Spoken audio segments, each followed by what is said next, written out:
Hi, it's Keith Bates here, and today I want to talk a bit more about consensus protocols, because I've looked at least 6 or 7 blockchain projects now over the last month in depth, and the thing they all have in common is a lack of an understanding what the consensus protocol is actually there for. People get hung up on transaction rates or data storage opportunities or all sorts of weird and wonderful things, but the fundamental thing that's missing from all the ones I've looked at is what I reckon to be a functioning consensus protocol, and it is actually the hardest part of blockchain. So the consensus protocol is basically the technology that ensures that the incentives for the different parties get aligned so that no one particular group can take over the blockchain and do what they like with it.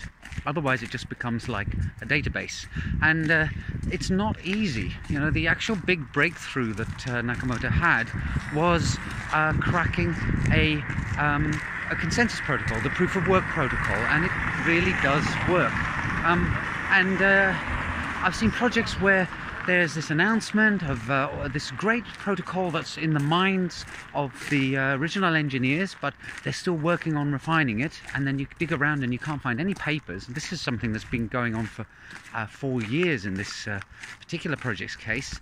In other cases, when you dig down into the consensus protocol, it turns out that it's trust the handful of developers who are running the blockchain and who launched it in the beginning.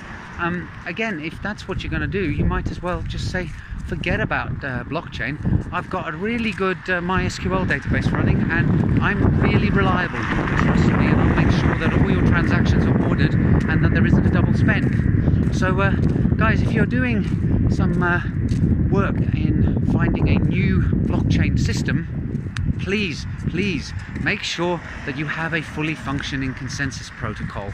And ultimately you can really only truly verify that your consensus protocol actually works if it's out there in the wild after you've done all your calculations and predictions, and it's been running for a while and people have actually tried to attack it.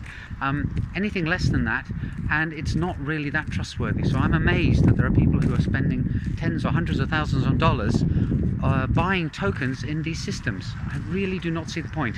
Anyway, as you can see, this is something I feel quite passionate about. Maybe you do too, in which case leave a comment below, and see you in the next video. Bye for now.